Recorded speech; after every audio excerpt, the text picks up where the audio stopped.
Since 1985, Swedish furniture giant Ikea has been the main name in Swedish meatballs. They sell, by some estimates, 1 billion globally per year, making them the leading Swedish meatball producer in the world. This is a shame, because no offense to the Ikea folks, their meatballs are pretty fucking mediocre. So, today, on Cody Tries Stuff, we're going over a Swedish meatball recipe that is healthier, tastes better, and only uses one pan, which makes it an easy candidate for the monthly dinner rotation.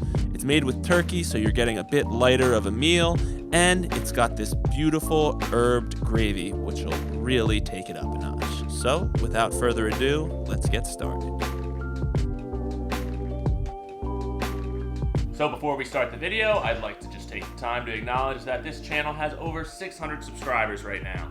This may not seem like a big deal on the grand scheme of YouTube, but to have 600 of you watching my dumb ass in the kitchen is beyond anything I could have hoped for or expected, and I'm just really happy that you get any sort of value from these videos and me kind of messing around in the kitchen. So if you've watched a video, subscribed, commented, any of that stuff, I just want to say cheers. Thank you very much. I appreciate you. And I hope you guys stick around for what could be many more videos if all goes according to plan. So, thank you in advance. Now let's make some sweetie meaties. Alright, we are going to start off with some breadcrumbs here in a bowl, and that's about a cup of breadcrumbs. These are made from some stale bread I had around. And we're going to add to that about a cup of heavy cream and just jostle that all together.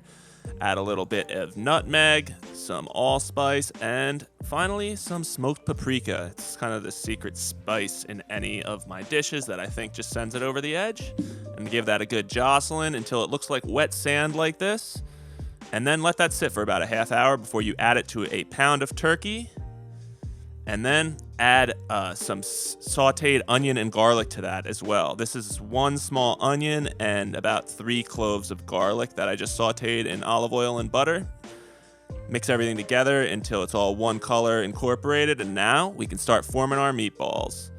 As you see here, I got a little setup with the bowl of the meat that I had just assembled, and then 1 plate to finish them on, and then I also have a bowl of water. Now, the bowl of water is just for forming the meatballs. Sometimes with a mixture like this that's a little bit more moist than a usual meatball mixture, you're going to need some water just so it doesn't stick to your hand. So just anytime you feel it getting sticky, dip your hand in that water. Boom, boom, boom. You're good to go. Now form all the meatballs until you have an awkward amount at the end that can only make 1 very tiny meatball. And put that one right in the center because that's where that special ball deserves to go. Okay, finish them with some salt and pepper on top so that there's a nice crust on the outside, and sear them at medium-high heat with some avocado oil, canola oil, whatever high heat oil you got so that it doesn't burn. Now all I do is just try to get a good crust on them. These are going to be cooking again in the sauce, so you don't have to worry too much about getting the insides perfectly done. But as long as you got a nice coating on the outside, mine it might be a little bit darker than you'd want yours. You're going to add a little bit of butter, some fresh herbs. I added rosemary, and you start basting those boys like they're a fine steak. So add a nice bit of moisture. You can take those out of the pan now, and you are good to go on the meatballs. Put those to the side with a little foil on them to keep them warm and moist. Now in the pan, you should still have some leftover butter and oil. Add about a tablespoon of flour to that. This is going to make your roux, and then use something that won't scratch the pan. I have this wooden scraper, and just make sure that's all incorporated. Once it is and has a nice golden brown hue to it, you are going to add some chicken broth. This is about a half cup of chicken broth, maybe a cup. But make sure that right after you add that chicken broth and stir it together, you add some milk. You don't want this to be too hot. You should have your heat on around medium-low when you're making the sauce. Add about a half cup of that milk and make sure it stirs together and incorporates so it doesn't break. Right here, you have the base of your sauce. Now we're going to focus on adding some good flavor to it, and that is going to come in the form of some Dijon Mustard to start off. And then you just make sure that Dijon mustard is mixed in properly. That's going to add a nice bit of tang and vinegariness to your sauce. That's just going to be real nice at the end. Add some pepper. And then we're going to add some more of those spices that we put in the meatball mixture before. So that's going to be nutmeg, allspice, and paprika. Now, one of the secret ingredients that I use in this sauce is Worcestershire sauce. Worcestershire, Worcester sauce. And that is going to add a nice bit of umami and savoriness to it that will just be delicious. It's also going to add a darker color to your sauce so that it's not totally whited out by the milk and everything else that's in there. Give that all a stir and let it cook down. Now, I really like the flavor of rosemary, so I always add a bit more throughout this process. Break it up with my hands, chop it. I just love the flavor of rosemary to be scattered throughout this dish, even though it's not a common Swedish meatball addition. Now, it should be noted here that this recipe is not traditional. I'm a dude in New Jersey. I'm not in Sweden.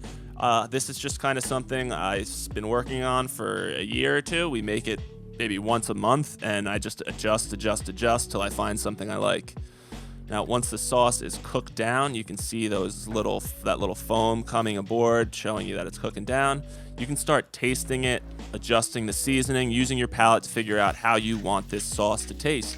I like mine a little bit more peppery, so I crack some more fresh in there, extra rosemary, and just let it cook down until the sauce has a really nice, smooth consistency like this.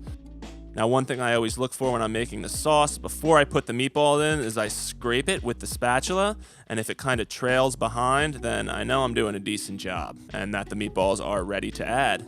So once that sauce is trailing, I add the meatballs in and make sure that those are all covered in the sauce. I'll typically baste them a little bit with that sauce just to make sure that they're staying moist and that all the flavors are incorporating nicely. And you're gonna let that cook for about 10 minutes. If it's too thick, add some water to it. But you should be really good here. And now we're just gonna serve up our meatballs. We serve them with egg noodles because that's our favorite way to enjoy them, but traditionally they are served with potatoes. So if you prefer that as a starch, then go for it, enjoy. But yeah, I just wanted to show you guys this basic recipe and plating for how I do it. We add like 3 to 5 meatballs per bowl, obviously a hefty scoop of that delicious gravy. And then for anybody who may be Swedish watching, I know you like to eat it with lingonberry jam, but I couldn't find that at the store. I was looking it up on Google, and it seems like the closest substitute is a red currant jelly or a cranberry jelly, so that's what I went with here. Sorry if I made it my Americanized version worse, but I figured I'd give it a go. Now I'm just gonna finish that off with some of the fresh herbs that I cooked it with and serve it up to me and my lady for dinner.